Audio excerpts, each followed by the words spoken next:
ડાઉનટાઉનમાં આવી એટલે સૌથી મેજર પ્રોબ્લેમ શેનો થાય તો મારા પાર્કિંગનો એકચ્યુઅલીમાં ટાઈમ પૂરો થઈ ગયો હતો એટલે મારી પાસે કોઇન્સ નહોતા પાર્કિંગમાં મીટરમાં નાખવા માટેના. અહીંયા લાગે છે બરાબરનું કન્સ્ટ્રક્શન ચાલુ છે. આજના વિડીયોમાં હું તમને ડેનવર સિટી ડાઉનટાઉન કેવું છે તેનો નજારો તમને લોકોને બતાડીશ. તો થઈ જાવ તૈયાર જલસા કરવા માટે.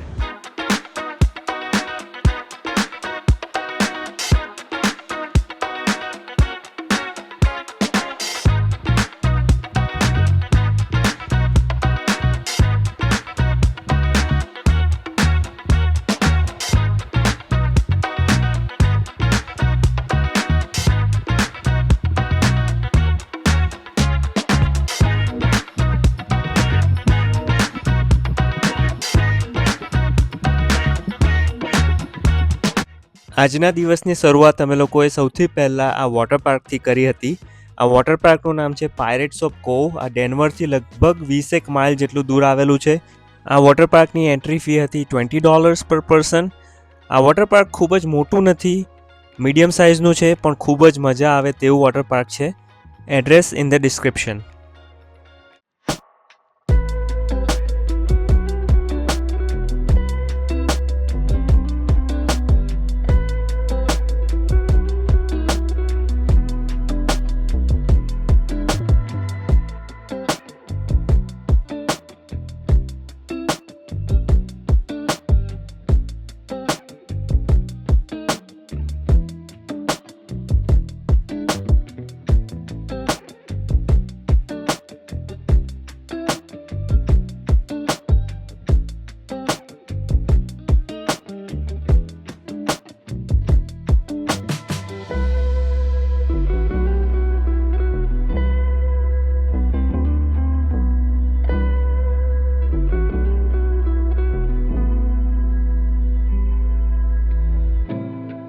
ડેનવર કોલોરાડો USA ડાઉનટાઉન પરથી તમારા બધાનું ફરીથી સ્વાગત છે મિત્રો. અમે લોકો અત્યારે યુનિયન સ્ટેશન એક હિસ્ટોરિક સ્ટેશન છે ત્યાં આગળ આવેલા છે. તે તમને બતાડીશ ત્યાં આગળ શું છે. ડાઉનટાઉનમાં આવી એટલે સૌથી મેજર પ્રોબ્લેમ શેનો થાય તમને બધાને ખબર જ છે, પાર્કિંગનો. લકીલી મને સ્ટ્રીટ પર પાર્કિંગ મળી ગયું છે એટલે મેં અહીંયા આગળ પાર્ક કરી દીધી છે ગાડી.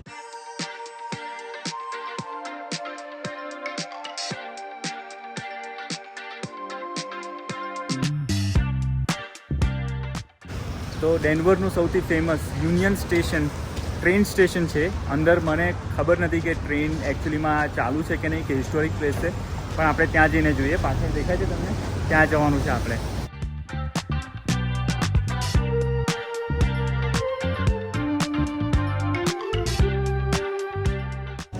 દરેક ડાઉનટાઉનની વાઇબ જ કંઈક અલગ હોય છે. ડેનવરની પણ વાઇબ થોડી ઘણી અલગ લાગી રહી છે મને.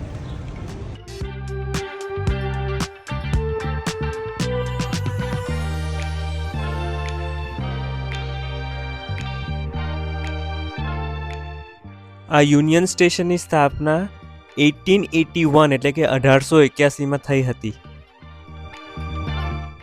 આ સ્ટેશનનો આખો એરિયા તમે કવર કરો તો લગભગ 1,20,000 સ્ક્વેર ફીટમાં ફેલાયેલો છે આખા સ્ટેશનનો એરિયા.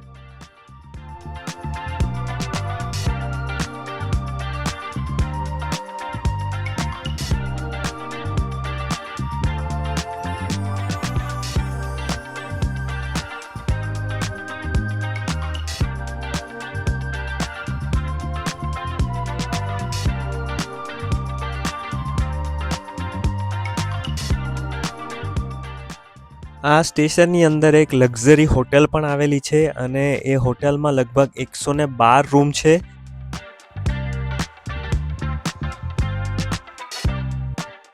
તો અહીંયા તો બધી ખાવા પીવાની દુકાનો નીકળી, બધી મેઇનલી બધી રેસ્ટોરન્ટ છે અહીંયા આગળ.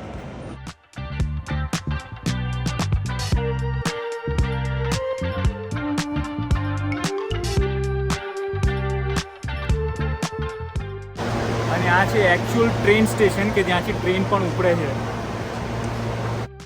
અહીંયા આગળ તપાસ કરતાં મને ખબર પડી કે આ રેલવે સ્ટેશન પરથી તમે ડાયરેક્ટ ડેનવર એરપોર્ટ માટે પણ ટ્રેન બુક કરાવી શકો છો. એટલે અહીંથી કનેક્ટિવિટી કેટલી જોરદાર કહેવાય ડાયરેક્ટ એરપોર્ટ માટેની.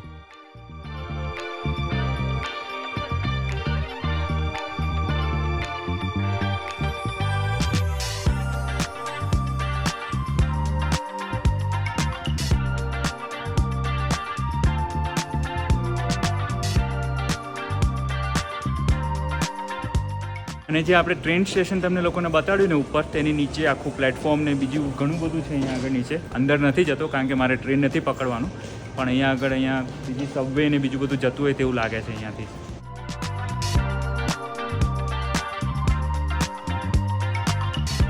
તો જ્યારે હું આવ્યો હતો ડેનવર, ત્યારે એરપોર્ટ જે મેં જોયું હતું એકદમ બિઝીએસ્ટ એરપોર્ટ હતું, અને કાર રેન્ટલ લેવાની હતી ને બધી દોડાદોડીમાં હું તમને એરપોર્ટનો વિડીયો નહોતો બતાવી શક્યો.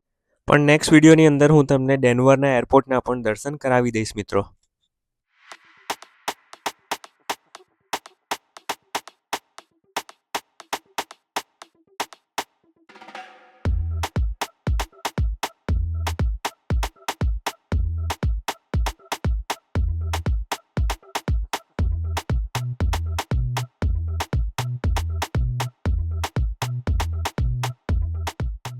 તો અહીંયા ઘણા બધા રેસ્ટોરન્ટ એવા બી છે કે લોકો બહાર બેસીને જમતા હોય. તમને દેખાતું હશે મારી પાછળ, બધા બહાર બેસીને જમી રહ્યા છે. સાંજનો સમય થઈ ગયો છે એટલા માટે. તો મારા પાર્કિંગનો એકચ્યુઅલીમાં ટાઈમ પૂરો થઈ ગયો હતો, એટલે મારી પાસે કોઇન્સ નહોતા પાર્કિંગમાં મીટરમાં નાખવા માટેના.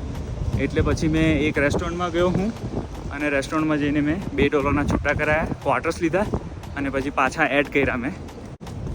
એટલે વધારે ટાઈમ સુધી હું અહીંયા આગળ રોકાઈ શકું. અત્યારે વાદળ ઘેરાયેલા હતા અને વરસાદ ચાલુ થઈ ગયો, એટલે પછી કારમાંથી મેં આ કોટ કાઢી લીધો ઇનકેસ ભીના થવાય તો. અને અત્યારે હું જઈ રહ્યો છું એનું અનધર ફેમસ એટ્રેક્શન ડેનવરનું 16th street mall. Close mall નથી પણ ઓપન મોલ છે, એટલે જોઈએ કેવો છે આ ઓપન મોલ.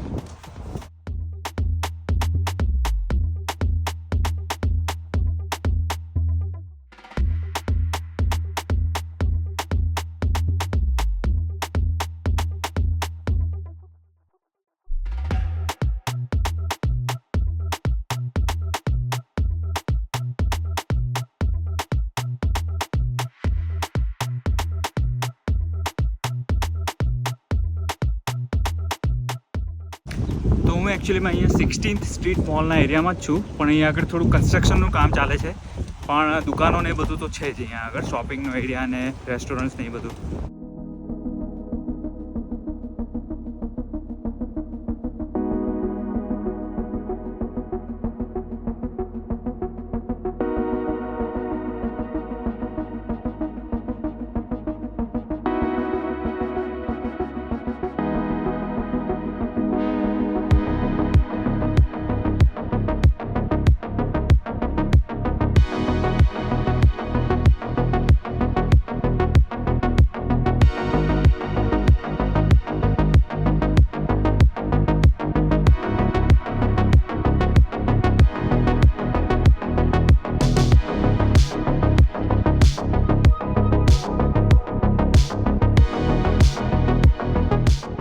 અહીંયા લાગે છે બરાબરનું કન્સ્ટ્રક્શન ચાલુ છે, અને મારા ખ્યાલથી માણસો છે પણ વીકેન્ડમાં વધારે હેપનિંગ રહેતું હશે તેવું લાગે છે. આજે વીકેન્ડ નથી.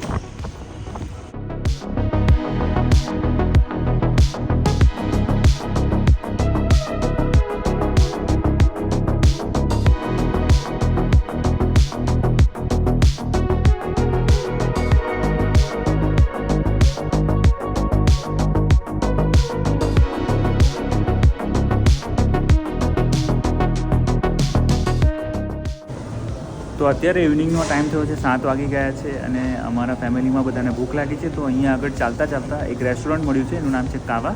તો અમે લોકો કાવામાં અત્યારે ડિનર કરી લઈશું, અને પછી થોડું ઘણું ચાલીને પછી આપણે જઈએ ડેનવર એરપોર્ટ પર.